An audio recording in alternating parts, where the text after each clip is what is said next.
Join Edwin Frondozo on the Business Leadership Podcast every week for a unique program featuring insights and actionable items from the world's most successful business leaders. Hear firsthand the exclusive interviews and personal journeys on how today's transformational leaders made it to the top.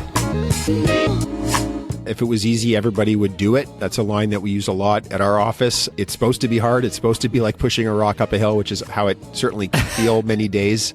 But it's also a huge privilege to be able to be in a position to found a company and grow it to whatever stage is possible is a really, I think, a deep privilege and something that I feel very fortunate to do. So I think the key is to celebrate the wins when they come and to realize that things are rarely as bad or as good as they look in the moment.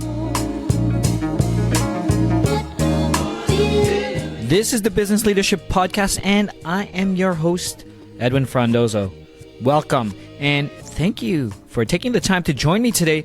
I am happy to have you. In today's episode, I sit down with Andrew Graham, CEO and co-founder of Borrowell at SaaS North in Ottawa. Borrowell is one of Canada's largest financial technology companies that are quickly approaching 1 million users. They help Canadians make great decisions about credit. In our conversation, we discuss the enormous amount of responsibility it takes to lead a startup. Andrew shares his viewpoints on this matter, being the co-founder and CEO who led it from startup all the way to scaling it up to whatever possible growth it may reach.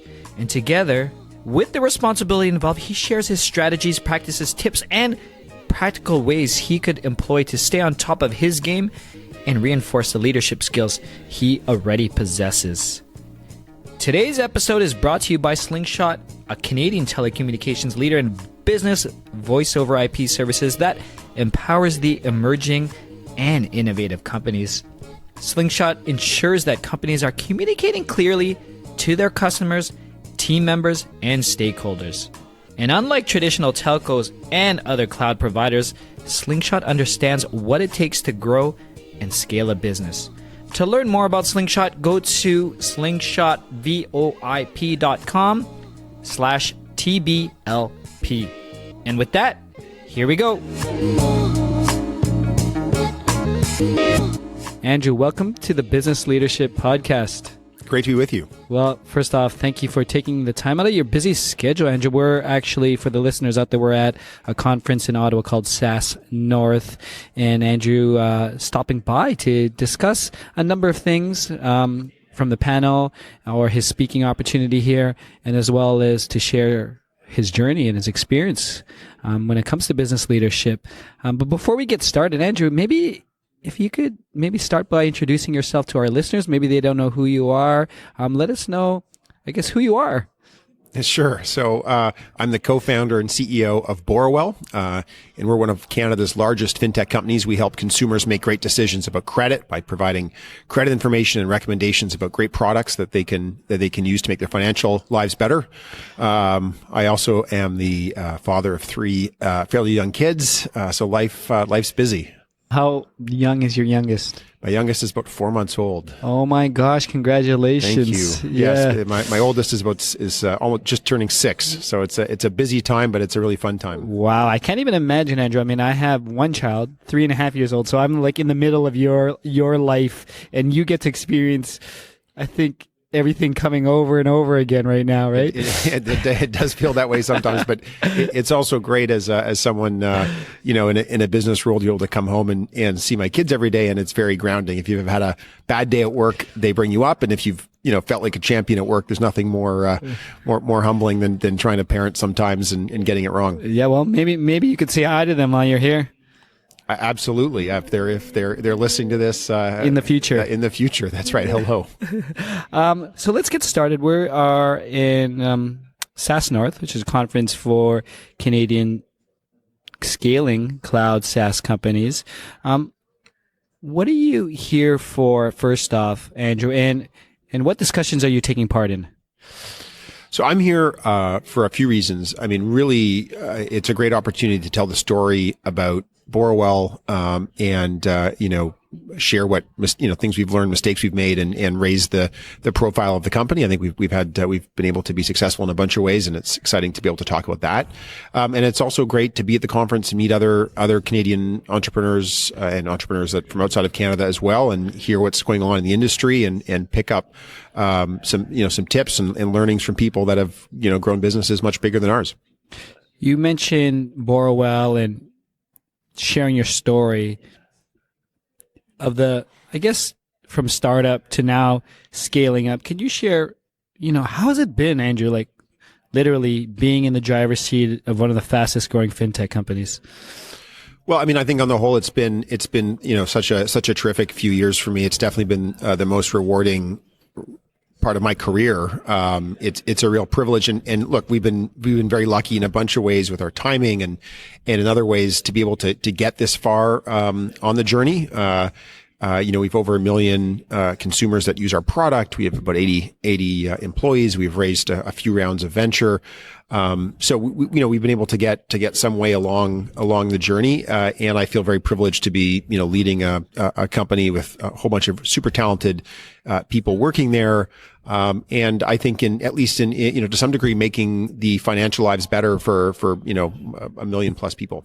Oh, that's amazing. And the work you guys are doing is great out there. And we'll definitely share more about the products and services. What I'm interested to ask you, and it just came to mind, Andrew, I listened to Mike McDermott speak this morning. He's co-founder, CEO of FreshBooks, and he talked about the different phases of a CEO, from startup to scale up. I wanted to know what your thoughts or your experience or some of the challenges you had from the startup days when there was just a handful of you to now at 80 plus resources. Like, what are some of the skills that you had to learn or some of the things that you had to figure out or let go of?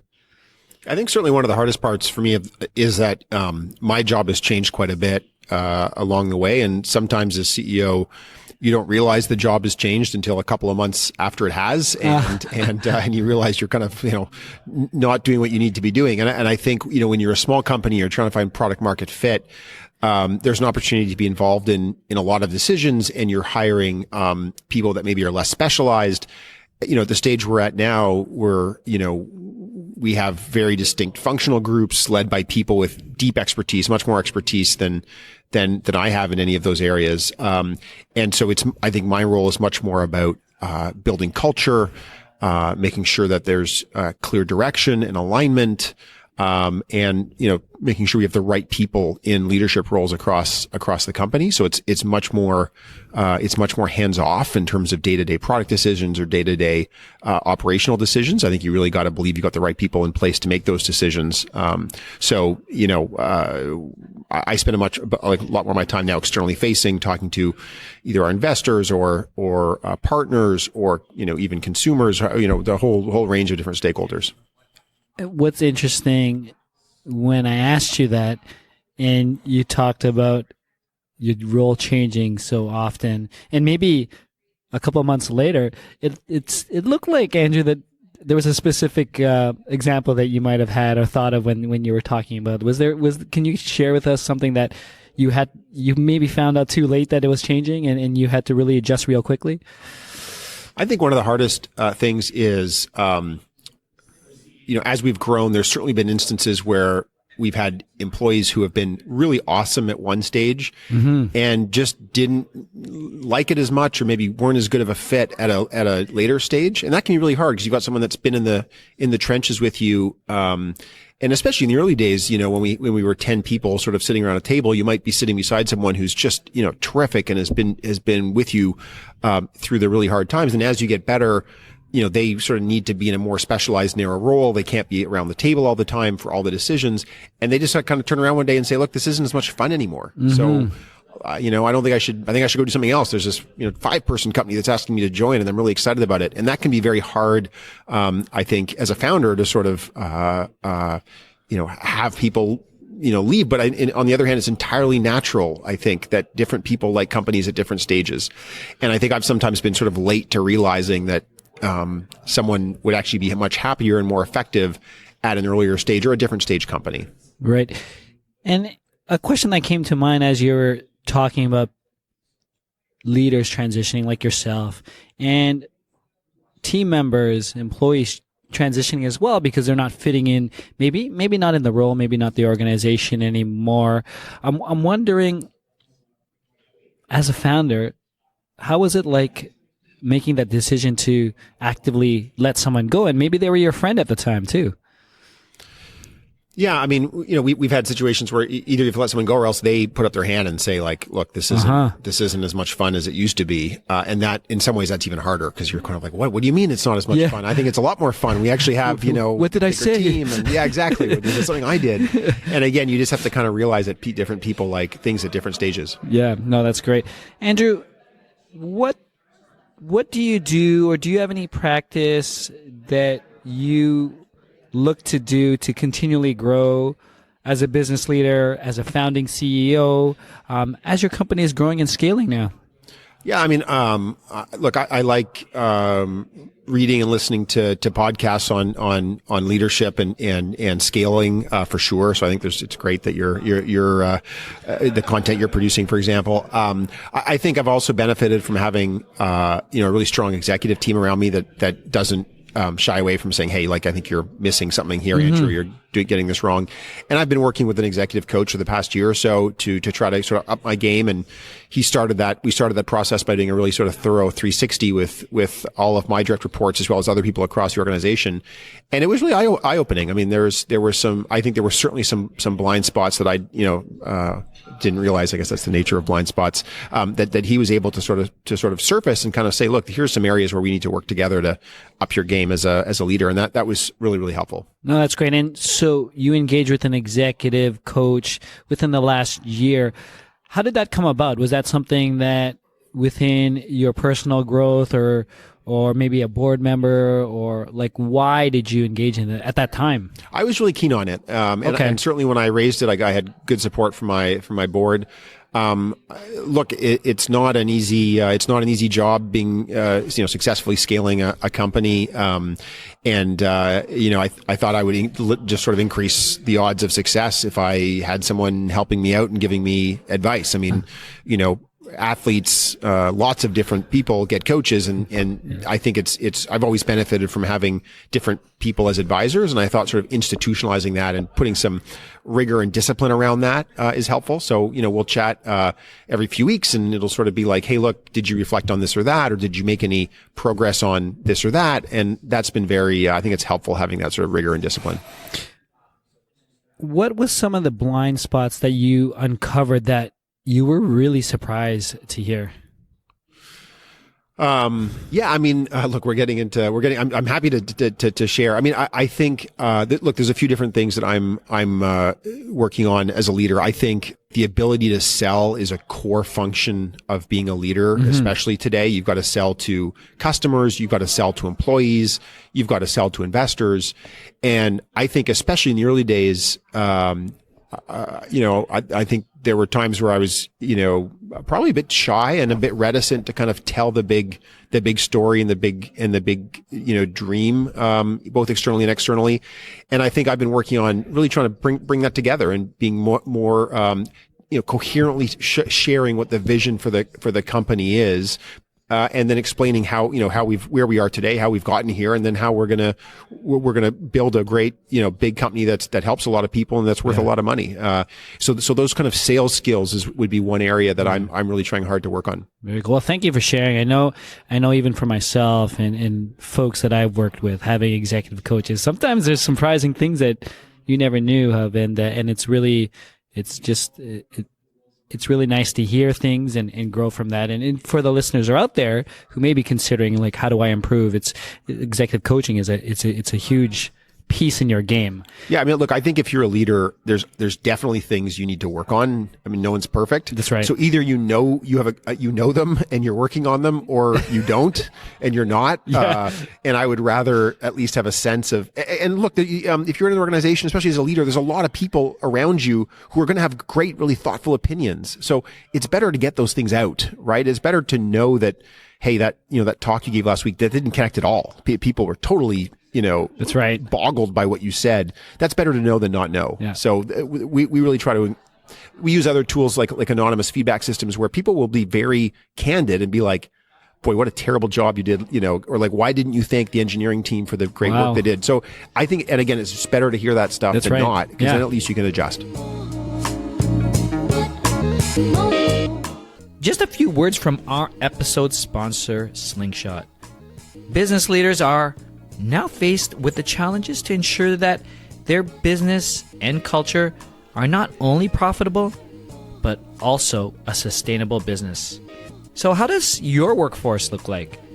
As we move towards the growing gig economy and remote workforce, it is important to work with a communications partner that has the knowledge and experience. Slingshot understands the growing needs of business leaders and partners with you to ensure that your company is aligned to your vision, growth, and sustainability of the future. To learn more about Slingshot, go to slingshot.voip.com/TBLP. One thing that I find fascinating and specific to CEOs, founding CEOs, is as the business starts growing and scaling, identifying leaders within your organization. So what do you see some of the challenges of the people that you bring in, or some of the challenges of emerging business leaders have, what they face today now?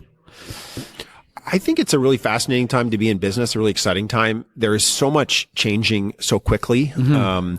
And a lot of that has to do with opportunities and challenges that technology's created. So, it's really hard to know month to month who's a potential partner, who's a potential competitor. You can think of all the businesses that early on may have said, well, Amazon, they're a bookseller. What do I need to worry about them? And now you have whole industries being sort of crushed by Amazon and other big tech companies. So the pace of change, I think, is really exciting. And if you're a small and nimble company, I think there's a lot of opportunity. I think you can go from being a small company to a big company much more quickly than was possible, say, 50 years ago. Yeah, 100%. Andrew, can you name someone who's had a tremendous impact on you as a business leader today? I think there's been lots of people. I've certainly had different bosses over the years in different roles that have been that have had a big impact. I've been fortunate to work with a great co-founder, Eva Wong, who's I think really helped me continuously sort of up my game and is a real sort of, again, source of truth about things I'm doing well, but also things I'm not doing well. And that's a relationship that I value a lot. And then there's people that I sort of look up to and admire, both here in Canada, like the team that's founded and led Shopify so ably, to other folks, like I think Mike Bloomberg's a really impressive leader who's had a big impact, both in the private sector and in the public sector as New York mayor, and we'll see what happens with his presidential bid. So I think there's a whole bunch of people that I think I've been fortunate to learn from either directly or from afar. Very cool. You mentioned reading early in our conversation. I'm curious, what are you reading right now? So I've just started a book called The Courage to be Disliked. Okay. Which I'm been joking with my with my team about, because it's anyhow. I've just started it. Really interesting look at. Look, I'm still in the first few chapters, but it's been a super interesting book so far, recommended to me by a number of people. I've just finished a book about building great product, that's been really helpful given the stage we're at, in the company. And, I think from sort of like for management ideas, I love skimming, Harvard Business Review every month or every couple of months. I think there's great ideas there. And then I'm a big, I love news. So I read a bunch of newspapers and The Economist I love. So there's a whole bunch of different things that I try to consume to stay current. Amazing. Fun question, Andrew. If I were to ask any of your team members, it could be past or present, what's the best leadership quality you have? What do you think they would say? Well, hopefully they'd say something. I think I've done a pretty good job of attracting some great senior leaders along the way. So I mentioned my co-founder. It was I think a pretty key moment to have her join the journey as we built the company and founded the company. And I think we've got a really, really strong executive team right now. So I think I have some ability to be able to identify strong talent and attract that talent, and then ultimately create an environment where they can thrive and have an impact. There's certainly a lot of that I don't know in a lot of areas where I'm not the strongest, and I love being, the someone in the room where I'm learning. It's never a great feeling when you, as a leader, when you think you're the person in the room who knows the most. Certainly not at this stage. I really something's gone wrong if I know the most about a topic that we're talking about in the room. So what else is going on, Andrew? I know there's many news, and you mentioned around Borrowell, but do you have any special projects, initiatives? Could be personal, professional, anything fun that you're looking forward to. I think there's so much that's exciting for us at work right now. We see the problem of financial stress to be such a big one. So the Globe and Mail, which is a large Canadian newspaper, did a survey a few months ago asking people a simple question: what keeps you up at night? And by far, the answer that people reported the most was financial stress. So there are so many people out there that have financial stress at different parts of the financial, different stages of the financial journey, different levels of income. And I think there's a big opportunity for those of us in fintech to create financial products that lower that stress, even for example, by giving people better abilities to predict their income and smooth their income, giving them a better ability to understand their credit, which is something that we do. I think there's lots and lots of different business models now that bring some great tools to consumers and to small businesses that used to only be available if you had a lot of money. So if you had a lot of money, you could always get great financial advice, you get tax planning advice, but that was not accessible if you were sort of a regular person making an average income, or if you were a small business. Technology's allowed the creation of so many really interesting business models and tools where you can be hyper personalized through technology, through tools like AI, in a way that makes it available to everybody. And that's certainly what we try to do at Borrowell when it comes to credit and credit education. And I think there's just a massive opportunity to reduce stress and make people's lives better in financial services. So I'm very excited about some of the new products and services that we're rolling out in the coming months into Q1 and Q2 of 2020. And on the personal front, having a young baby is great. It's probably dented my workout routine a lot, so I'd love to get back into doing some more running and some more cycling when the weather turns a bit nicer. But between work and being a dad and trying to get the occasional run in, that's kind of the scope of my life at this point. Well, that's amazing. Well, thank you for sharing. I mean, a lot of things that you're looking forward to, and reducing financial stress. That's a great mission. Anything we could do on our front, let us know. We'll always share whatever news you have or new tools that Borrowell has, because that's something that's really important. And definitely running. Andrew, anytime. I just finished the Berlin Marathon. Not sure if you knew, so I'm definitely a runner as well. Congratulations. That's amazing. Yeah, no, thank you. But before we end, last question, Andrew, I'd love it if you could just maybe share a final thought with our listeners today. Any observation? Ideally, we're looking for some actionable recommendations that you could possibly share to the emerging business leader or the founding CEO that may be listening today. I guess I'd say, look, if it was easy, everybody would do it. That's a line that we use a lot at our office. It's supposed to be hard. It's supposed to be like pushing a rock up a hill, which is how it certainly can feel many days. But it's also a huge privilege to be able to, be in a position to found a company and grow it to whatever stage is possible is a really, I think, a deep privilege, and something that I feel very fortunate to do. So, I think the key is to celebrate the wins when they come, and to realize, that things are rarely as bad or as good as they look in the moment. And trying to keep that perspective, I think, is a real challenge. You asked really about things to read. There's one of my favorite readings is an online post by Ben Horowitz from Andreessen Horowitz, and he talks about the key skill of a CEO is to manage your own psychology. So, again, not letting the high, not feeling like you're the smartest person in the world when you have a high, and also not feeling like you're a total failure when you have a low. Managing that and keeping sort of a cool head about you, I think is a really a key skill. So that's something that I try to work on a lot, and it was harder in the earlier stages when it really did feel like you're bouncing from being the next Facebook to being a total failure, sometimes within the course of a few hours. Yeah. Oh my gosh. That's great. Well, Andrew, can you share where we could find more information about you, Borrowell, or anything else you'd like to share with us today? Yeah, so would love, if you've ever been interested in your credit or your financial situation, we're in Canada today, though at some point we'll be in other markets. But if you're a Canadian listening to this, go to borrowell.com and sign up, get your credit score for free, totally free. We'll refresh it for you on a regular basis. I'm really proud of what we built. Would love to hear what people think. You can also check out our website, borrowell.com, for job opportunities. We're always looking for smart, dedicated, committed people who want to help reduce financial stress. And then I'm on LinkedIn and Twitter. You can just search for me and Google me, and you'll find me on those platforms. I'm always happy to chat. My email is andrew@borrowell.com as well. Well, Andrew, again, it's been an absolute pleasure. Thank you for taking the time to join us on the Business Leadership Podcast. Thanks so much for having me. And that's it, Biz Leaders. Thank you for joining me on yet another episode of the Business Leadership Podcast. This was episode number 145 with Andrew Graham. If you want to learn more about Andrew, Borrowell, or anything else that we discussed, please go to thebusinessleadership.com/145.